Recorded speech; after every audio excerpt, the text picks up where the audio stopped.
Good morning. Welcome to the Community Voice. I'm Steve Graddick, your host. Before we get started this morning, I think it's most appropriate, certainly something I want to do, extend my condolences and sympathy to the family of Red Jones, who passed away yesterday. Red had been a friend. In fact, I was able to visit him only a couple of months ago. He was in really good shape. Made it to 92. But he had been our morning show host at WKNG for a decade. I had known him in Rome at our radio station in Rome, WIYN, where he did adult standards in the afternoon.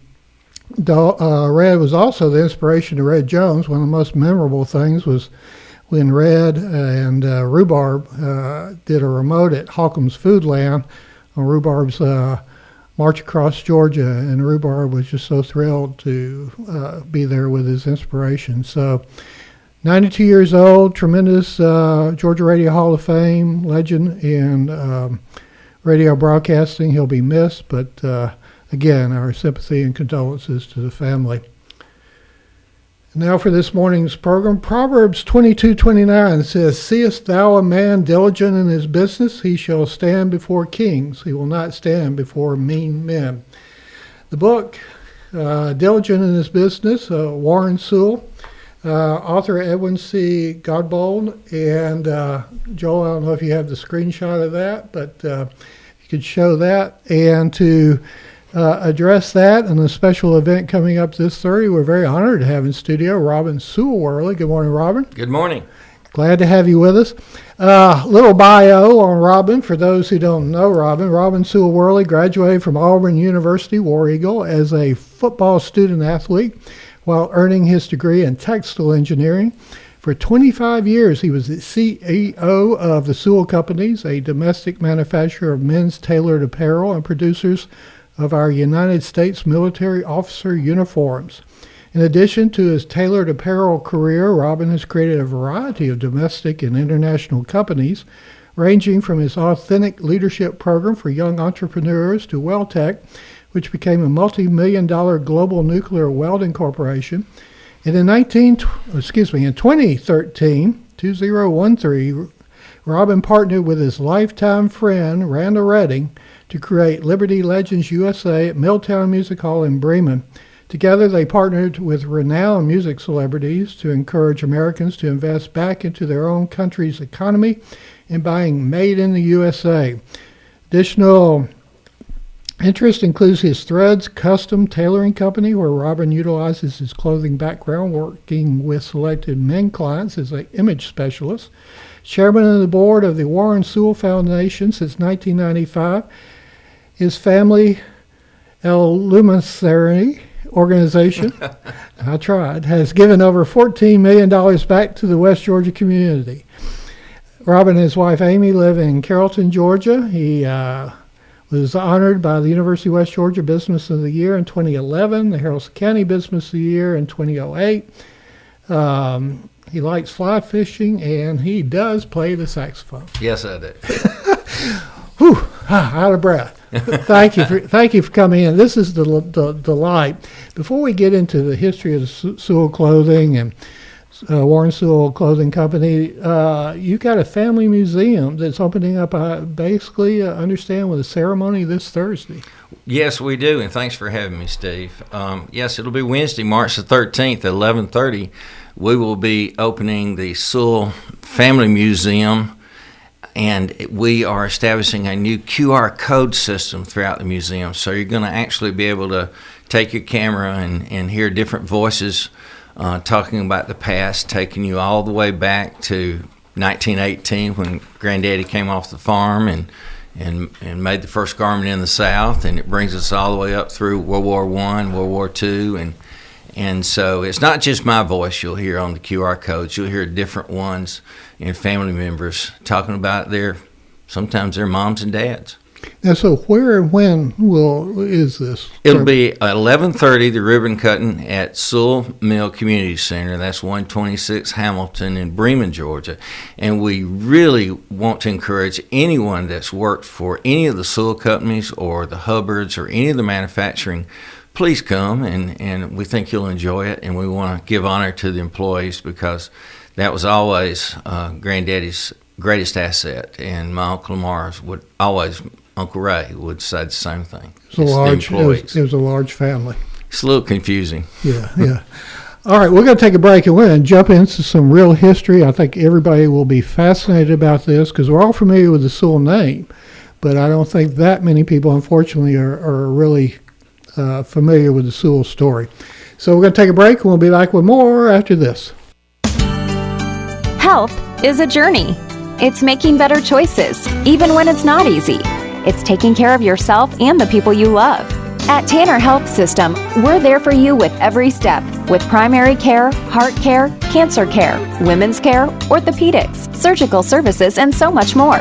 We're dedicated to helping you live and feel your best. So let's get on that journey to health. You've got places to be for many years to come. Find us at tanner.org. Oak Mountain Academy is an innovative school of academic excellence celebrating over 61 years. I'm Patrick Uran, head of school, inviting you to join us on the mountain to see our mission and vision in action. Academic excellence, a faith-based environment, and dynamic opportunities are just a few of the reasons our families choose Oak Mountain Academy. Academic scholarships and tuition assistance are available. For more information, visit us at oakmountain.us. Discover your journey at OMA. Prepare, explore, and achieve.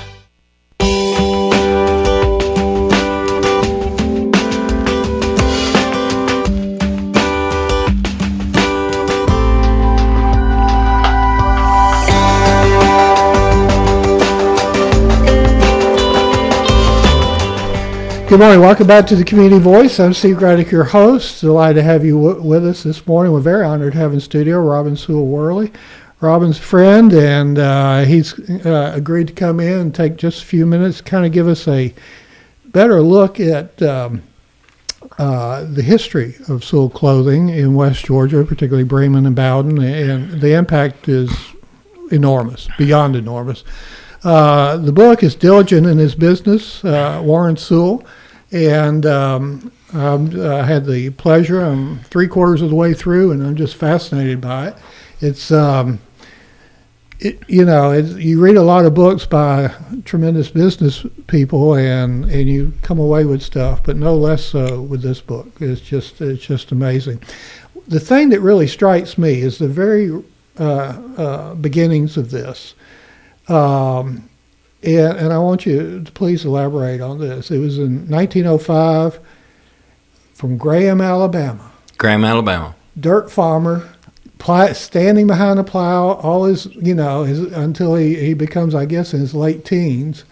And he sees a traveling salesman going a horse buggy going by, and that just inspired him. Take us back to that moment and to that time. I don't even think we can even possibly relate to it some ways. Well, Granddaddy was the oldest of 12 children, so he had inherited the most responsibility early to help out. And so he, of course, had to plow the fields over in Graham. And Graham's not very far away from here, by the way. And he saw the horse and buggy guy coming through as a traveling salesman, and something clicked. He said, I want to do that. So he was 16 years old, actually, Steve. And he took off for Atlanta, Georgia. And he had $10 in his pocket. And he started, his first job was actually doing the same thing. So they gave him a horse and buggy, and he traveled in the territory. And I remember they asked him, what was your territory? And he told me, he said, I traveled as far as I could until I heard the train whistle. When I heard the train whistle, I was out of my territory. And so that's how he traveled. And it was mostly Alabama, Mississippi, and southern Georgia. Graham's just southwest of Bowden, so it's not far away. Just right there. But paint us a picture. You say the buggy. Basically, during that time, all the wares that you needed were on these buggies, and they had different names. And so your inventory was with you on the buggy. Oh yeah, you didn't have UPS, and they're not going to ship it to you. He had to have it, and it was a lot of buttons and fabrics, and things that the smaller communities would need. But you're going down these dirt roads, I assume, it's dusty and dirty, and I mean, talk about hard work. Oh, it was hard work, but it was probably easier than him working on the farm all the time. And it took him a little while. And when he wasn't traveling in Atlanta, he was studying how to make tailored garments. And so it took him until 1918. And that's when he thought he knew how to make enough of a garment, and he started the Sewell Company. Began in 1918. But even from the very beginning, when he was 16, there was something about sales and being a salesman. He always, according to the book, always saw himself as primarily that. Yeah, and he gave a principle that came down through the whole family, the ancestry of my father and the other people, is a principle of sales that still holds true today, is people, all things being equal, people buy from people they like.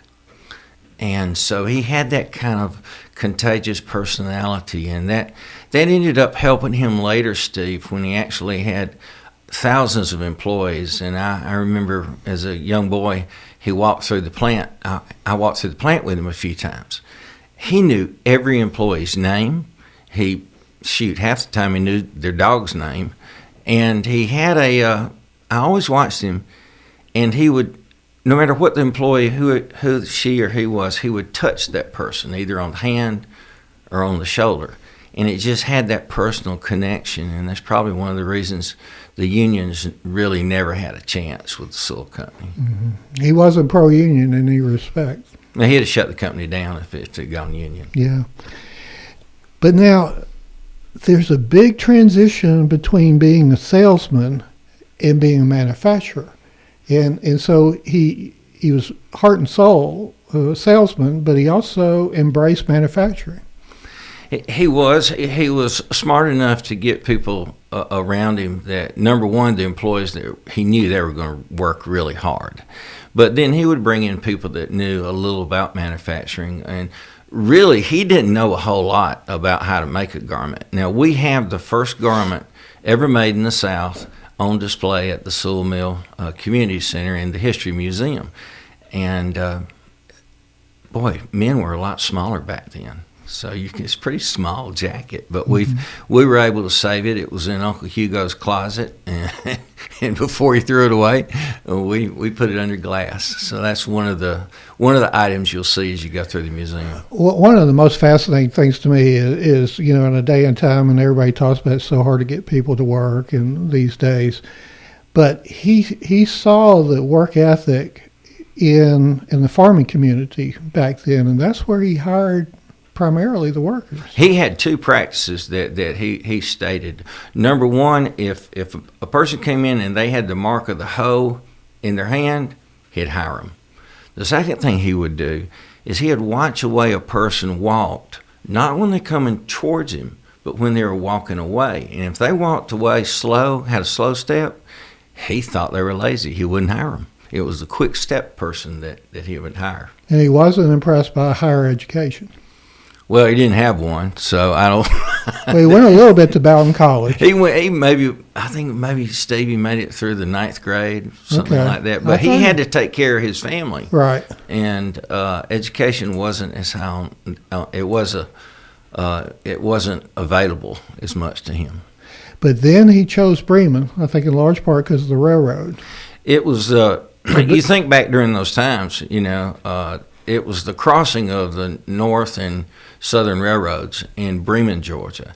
And so that's where he chose to move his location soon after 1918. And he did that for the transportation reason, but also he was coming home, and he wanted to hire the people from the farms and the communities because he knew those people. They were family. Mm.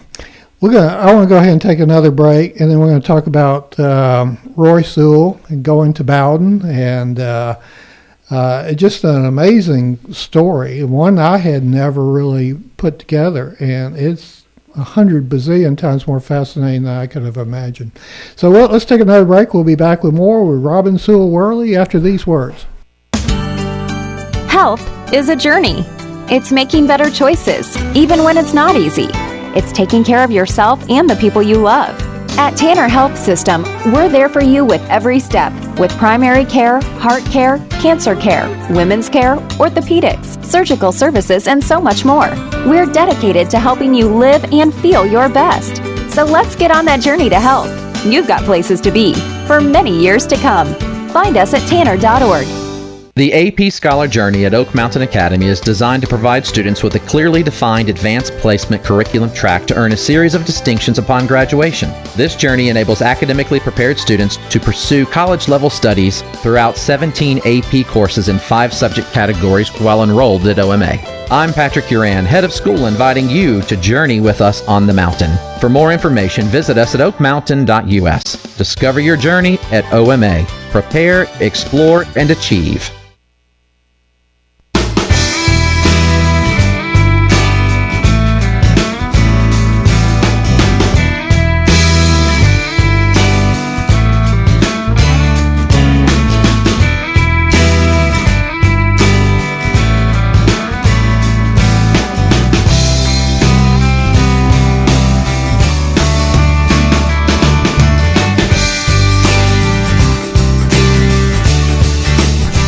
Good morning. Welcome back to Community Voice. I'm Steve Raddick, your host. Robin Sewell Worley's in studio. We're also on Facebook Live besides FM 106.3 and AM 1330. We're talking about Sewell Clothing, Warren Sewell Clothing Company, the book Diligent in His Business, Warren Sewell. So we're now in Bremen, but this part really fascinates me. So his brother was Roy Sewell. Correct. So tell us that relationship and the expansion and going to Bowden and leaving Carrollton out of the mix, and it's Bremen and Bowden. Give us a little of that period of time. Well, actually, Bowden was probably closer to Graham, Alabama than Bremen was. He went to Bremen because he needed the railroads. Correct. But he also loved Bowden and had a second home there. So he really loved the people from Bowden, and most of the, well, not most, but a whole bunch of employees were from the Bowden area and are still manufacturing today. Yeah, we're going to cover that. But his he had he had a lot. His brothers, Roy Sewell, was the second oldest or the third oldest, right behind Robert Sewell. And after World War II, there were a bunch of men and women coming home from the war, and the men and family members came in wanting a job and wanting control too. And I remember Granddaddy had a saying. Mother told me, he says, "There are just too many hats in the ring." And Warren wanted to run his own ship. Well, so did Roy. So what he did was he ended up selling the Sewell Company to Roy Sewell. And then at age 59, when most people were retiring, he walked across the railroad tracks. And in 1946, he started Warren Sewell Clothing Company. And so for over 60 years, those two companies were friendly competitors and unusual situation. And they got along. Oh, yeah. Family reunions were just fine. It's just Granddaddy wanted to make his own decisions, and so did Roy. And one of the cool things about Roy, and you mentioned War Eagle in Auburn, is Roy commissioned the War Eagle song that was written and that we sing today at the college games. That was done because of Roy Sewell's love for Auburn. And it's also the reason that I went to Auburn. And, I was going to go to Georgia Tech, but I was summoned to Roy's office. And when I walked out of there, I wasn't going to Tech. I was told where I was going to go. There's a Sewell building at Auburn campus. Yeah, that's right, the Sewell building with the big clock. And then I went and grabbed my best friend, Randall Redding, who probably wasn't going to go to college. I said, "Come on, Randall, you're going." Yeah. And so we both went down to Auburn. Yeah, and the story of Randall is amazing. So I think that fascinates me that the company really expanded during this time as everybody had well, not everybody, but there were different operations, but the family was still working together in a sense. Oh, it wasn't just the Sewell and the Warren Sewell Company. Yeah. He gave the money, the seed money for Sam Hubbard who was his salesman to start Hubbard Slacks. And I bought a bunch of those when I was growing up. And then Uncle Ray Sewell had Ray Sewell Company. You had the Worley Sewell Company. And you had BBIC in Bowden. You had Lamar Manufacturing. And if you look at the family tree that we've got for manufacturing when you come to the family museum, it's complicated, but there were a lot of. In Liberty Legends was the final extension of. Well, you mentioned Randall, and y'all started. What was it? 2013. In 2013, I established the Sewell Mill Community Center, and at the same time, Randall and Tina Redden started Milltown Music, and we had seen the frustration that NAFTA, the devastating effect of passing NAFTA in the 90s. And that was the Clinton administration, 1990, I believe. Yes, and it was the death of civilian tailoring. And I knew when that passed, because I was, and Bob Barr was congressman at that time, I could just feel the life. And Bremen had always been known as the clothing center of the South. Right. And you could just feel the life go out of it. And it wasn't just Bremen; it was all the mill towns across America that it affected, and that's why Randall and Tina named it Milltown Music. And so at that same time, we wanted to promote coming back to USA, American jobs. This is before anybody was really talking about it, and we established Liberty Legends USA, and I started making some fancy stage garments for some of the country national stars, and we had our first Liberty Legend was Larry Gatlin of the Gatlin Brothers, and then the second was the Oak Ridge Boys, and then the third was Ambassador Andrew Young, who supported us, and then we had General Gary Harold, who was the commander of Black Hawk Down operation. Really? Not many people know about Gary. I didn't know the name. I saw the movie, Somalia. Right. And so we'd make garments for their stage, and as much as possible promoted bringing good paying jobs back to America. That was our mission, and it lasted about 10 years. Well, let's just be sure everybody's clear on that. In Bowden, military uniforms of all types are being currently made. They are. My cousin Elizabeth Butter and her husband Dan, they still continue the manufacturing. And I think I had told you earlier, the interesting salvation for the plant in Bowden was when in the 90s, we had civilian clothing was going down. So we had to let people go. And there was a lady that came in by the name of Miss Sarah Parker, and she was an ornery lady. She'd worked there 40 years and scared me to death. And I said, she says, well, why are you letting me go? And I said, well, Miss Parker, we just aren't making as many civilian clothing as we used to. And before she walked out the door, she turned around and said, well, by God, make something else. Yes, ma'am. And went home that night. I think I probably sat in the bathtub or whatever, and I got to thinking. I said, okay, wait a minute. We're not going to go to war with a made in China garment on our back. So I got with Dan Buttimer and other family members. We went up to Philadelphia to the military, and God bless that company. With 3 months later, we got a $100 million contract, 5 years, to make the Navy pea coats. And that's what actually saved the factory. And now the Plunkett legacy is running that business and doing just excellent. You mentioned Plunkett. Briefly, just tell us a little about who Lamar Plunkett was. Lamar Plunkett was my uncle. He was married to my mama's sister, Frances. And Lamar was tough. Mm-hmm. He was a West Point graduate, and he was tough on all of us. Dick Plunkett, Tom Plunkett, myself. And I remember when I graduated from Auburn, I went to work at Warren Sewell, and they put me on the Warren Sewell board. Well, I didn't need to be on that board. I was 22 years old. I didn't know what I was doing. But Lamar made sure I knew that, because at the first board meeting, he came over to me, and in his voice, he poked me in the chest. He goes, Robin, no one's interested in your opinion. Your job is to sit there and learn. Of course, 20 years later, he was still not interested in my opinion. but he was a great disciplinarian, and he taught us a lot. We're gonna run through a couple of things real quick. I don't want to skip over. They established the Warren and Ava Sewell Foundation. $14 million, probably much more than that, been given back to the West Georgia area and its citizens. That's a remarkable legacy. That was established in 1948 by Granddaddy, and he encouraged most of the gifts to be done anonymously.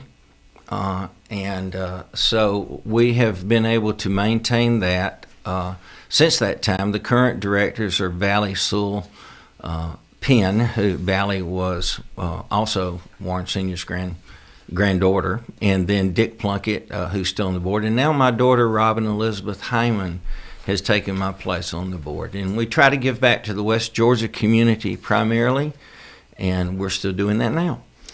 All right, the museum this Thursday, what time? It's the 14th, Wednesday. Oh, is it? You sure?